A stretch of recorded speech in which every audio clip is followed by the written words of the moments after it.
Olá, pessoal, vocês estão conseguindo ouvir esse barulho? Se sim, este barulho está vindo da geladeira. Deixa eu aproximar aqui. O barulho vem aqui de trás.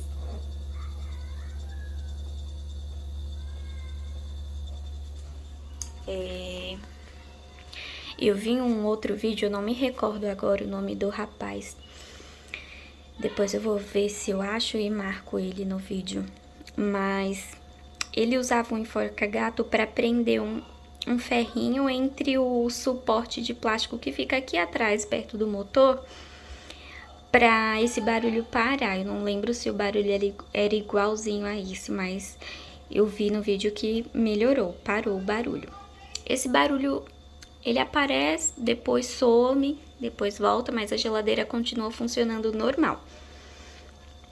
Gente, quem tivesse esse modelo de geladeira, seja preto, ou seja branco, ou seja o inox, comenta aqui no vídeo pra mim saber se esse barulho é normal, ou se não é normal, se a de vocês não faz barulho nenhum, nunca.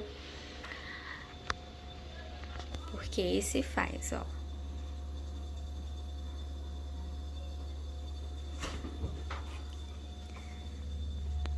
Deixa eu ver se dá pra ouvir. É tipo assim, ó.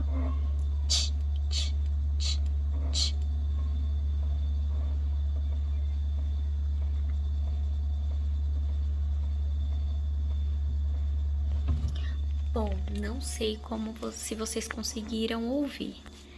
Mas tem dois barulhos que a geladeira faz. E essa geladeira, gente, eu tava vendo aqui, ela é um neném. Hoje é dia 26 de fevereiro de 2023. E olha aqui a data de fabricação dessa geladeira.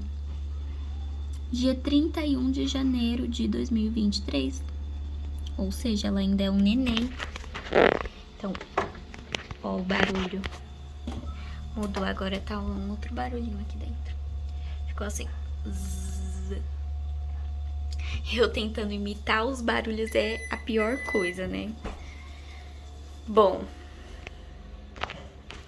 é isso, pessoal.